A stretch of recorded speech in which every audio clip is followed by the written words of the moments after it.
So this is the plant haul from our tour of garden centres in the southwest.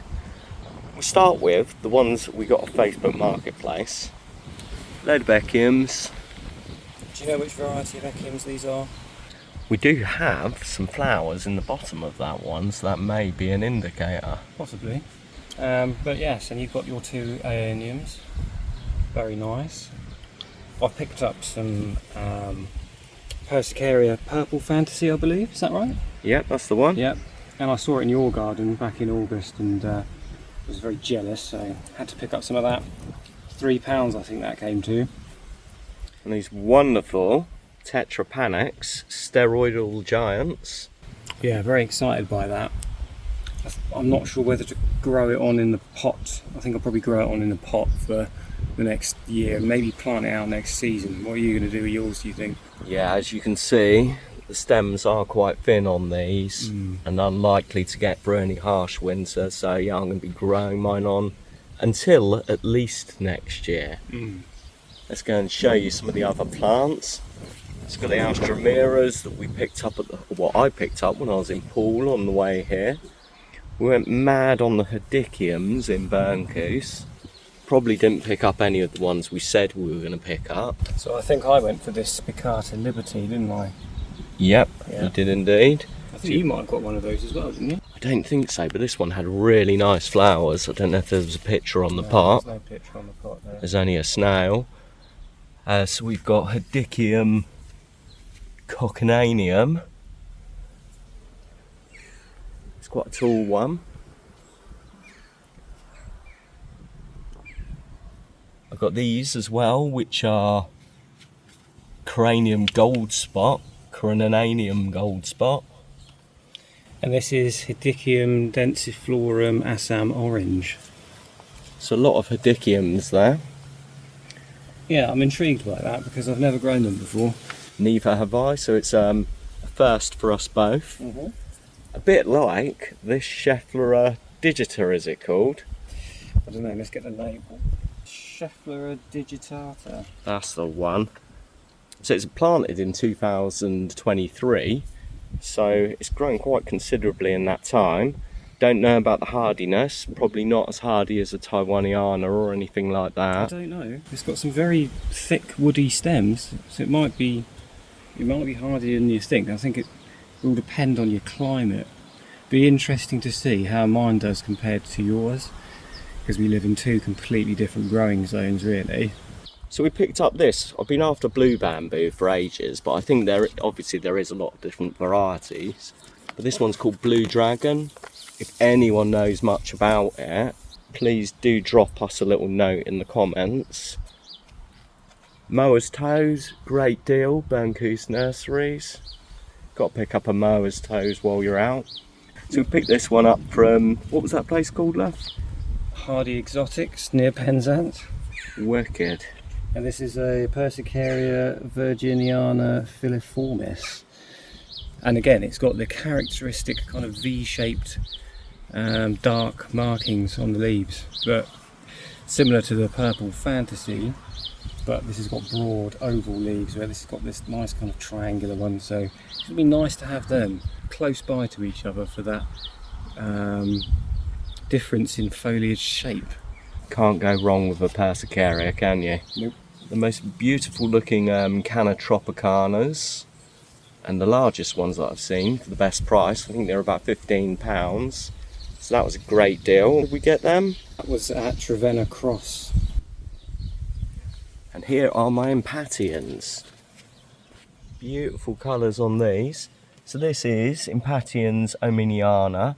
These 3 stars, as we found out when we were at Hardy Exotics, mean the hardiness rating. So 3 is the best. That's fully hardy. That's fully hardy, basically. But a lot of the things we were looking at were 1s. So although we said we're definitely going to buy that plant, I don't think we bought most of the plants. We came away with more hardy alternatives. Impatiens Omiana Sango. Hardy best in moist shade. Okay.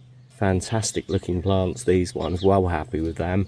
Picked up the Branera from Poole. Got this really nice cotinus, royal purple from Burncoose Nurseries. Really nice size, really good value. I've got these couple of fuchsias at the back as well. So these, well, we got a fuchsia magellanica each. And as I mentioned in the Burncoose tour video, the reason why I wanted this one is because it's known for surviving quite well in sort of windy coastal areas, and it does, as I said before, get very windy here. So that one hopefully should be a winner, providing it doesn't get completely rinsed by gall mite. Yeah, and speaking of windy locations, we've just moved the plants to this location near the bins because we were a bit afraid of wind noise coming out on the camera, which it probably will do anyway. So this is Stevie. We saw this in... but yeah, and I saw this growing in Trevena Garden, and then just by chance we saw exactly the same variety at Travena Nurseries, so I had to get myself one, obviously. Doesn't it look good? And we're going to show you some of left from the Cornish cottage garden in just a bit. But let's concentrate on these new plants we picked up first. So another nice Aeonium at the back there. Don't know if you can look at the label perhaps there. This is Aeonium Schwarzkopf. It's nice. Yeah, it's very nice, very nice. So that probably have to be bought into the greenhouse over the winter. This is Rogeria. I have no idea what that is, to be honest. So it's obviously not quite liking something that we gave it yesterday. It looks like it might have got a bit sunburnt, to be fair, but I think these prefer like quite boggy areas such as beside ponds, but we'll see.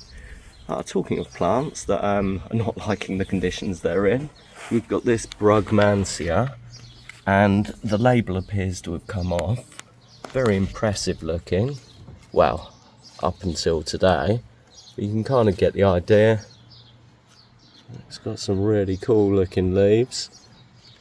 Go for this one. Wonderful. Penstemon Pina Colada Dark Rose, and it's got some lovely bell-shaped flowers. Look at that, nice kind of spiky petals to them as well, so that's nice. Hopefully that one will propagate well as well. And then this one is Penstemon Kilimanjaro, nice fiery pink there, beautiful. And then got myself a white Scabiosa, and then at the back another geum. Got quite a few geums, but don't have this one. This one's called Tempo Rose, and that's got some gorgeous little kind of peachy looking flowers, so looking forward to getting that one in the ground. Very nice. So this is Penstemon Dakota Burgundy, quite a rare Penstemon really. I don't really see many of them for sale anywhere, and we were looking for them all over the place. Didn't see any in the garden centres. No, we did see one planted in a courtyard near Trevena Gardens, but yeah, as I said, very rare. But this one I've been growing in a pot for the last 3 years, but put it in the ground when I moved here, so this has been in the ground about 3 months, maybe more, 4 months possibly, but it is loving being in the ground, and it's a bit of a showstopper, to be quite honest. Very nice. It's beautiful hydrangea here. So this was in the ground before you moved in, wasn't it? Yeah. So I kind of created a bed around the hydrangea. So we found out what this was called, didn't we, Laff? Yeah, that's an Acanthus mollis, and we've got quite a few of them just in the garden. And I didn't know what they were, but we saw them yesterday everywhere at Trevena Gardens, and it turns out that they do have quite nice tall flowering spikes. Buddleia alternifolia. You can see it's got some flowers on there. I say this bit over here is kind of like my courtyard, sort of maybe Mediterranean, sort of slightly cottage style area. Petunias. Wonderful petunias. Saved them from seeds that I grew last year. I need to deadhead them though. You can see the seed heads already forming, so got to get on that before they bolt and go to seed. Oh, beautiful Penstemon here. And this one's called Strawberries and Cream, and again, I haven't grown this one until this year, but look at that lovely amount of flowers on that, and that looks like that would propagate really easily. Give it another month, that toughens up a bit, and that will work nicely. Have you done a video on propagating Penstemon yet? I have. Do check out the Cornish Cottage Gardens channel and see how he propagates Penstemon and other plants. Again, I don't know what type of clematis it is. I think it might be like a Dr. Rupel or something, but it's like a generic summer flower, but it is absolutely storming along since I put it in the ground. I've attached it to this wire trellis, so I'm hoping eventually it'll kind of clamber up there. Yeah, this is more of an experimental area really. So I've planted all kinds of different things in there, and I'm just going to see how it goes. But eventually what I'm going to do is I'm going to improve the soil structure with multiple layers of mulch every year, hence why I'm doing my compost, and I've got my leaf composting pen there. And eventually it will be a nice planting zone, but at the moment it's purely an experimental area really. Some very interesting acid-loving plants just here. This one's not very well at all. I think it's a goner. I think vine weevil got to it, so I'm not hopeful that's going to survive, to be honest with you. But this Pieris has been in a pot for like 6 years. I put it in here as well because they like acid. But as soon as I popped it in, it's popping out new growth, so I think it's probably liking being in there. And then we've got my rhododendron black gold over there, which is kind of finishing flowering now. I'm hoping that one's going to establish in there quite nicely. But yeah, I'm not doing so well with the rhododendrons this year, to be fair. Looking beautiful. I think I've probably planted stuff too close together here, so especially these nasturtiums have gone absolutely crazy, so it's crowding out the fuchsia Mrs. WP wood at the back here. And you can see there's a big barren patch there which I should have probably utilised, but I will fill that with some plants that I've bought, and I'm sure that's going to look good. So this is a little tropical bed in the making as well. We've got a Fatsia, really healthy looking one at the back here. Oh, it's lovely being in the ground there, loves it. We've got fuchsia Mrs. WP wood. Look at the flowers on this. Yeah, they look like little ballerinas, don't they? Awesome. Euphorbia minors Merlot, cordyline red star. Another tub of that blue bamboo that we picked up, blue dragon. This is fuchsia Benisa Hardy, and look, there, I think, is the beginnings of possibly some fuchsia gall down there. You can see that. See that, where it's all distorted? I think I said to you yesterday that this particular fuchsia did seem to be more susceptible to fuchsia gall. So that's a bit of a shame, but that is part of the parcel of growing fuchsias nowadays, unfortunately. What's the impact on the fuchsia then? It doesn't kill the plant, but it just makes all the, it distorts all the leaves, so it's a very cosmetically unappealing look, to be honest. And the good thing about this garden, you've got so much space to be able to fill eventually. Yeah, it's a bit overwhelming really, but I'll get there bit by bit. This is fuchsia Lady Boothby. So this is a climbing rose that I bought as a bare root, and I think it was from Tesco's or Sainsbury's, £2.50, and planted it in the ground in about February. And yeah, it's doing all right. Can't really argue with the price on that. I did a video on that, so please go check that one out. Milking it. Lycisteria formosa, aka pheasantberry or Himalayan honeysuckle. Yeah, so obviously we've got all the plants here. I had a really good few days, visited a lot of nurseries, and they were all really, really good. Yeah. Some of them were just too hot in the grow tents or the polytunnels, but we made it, and I've just got to put all this in the car and drive the 5.5–6 hours back to Milton Keynes.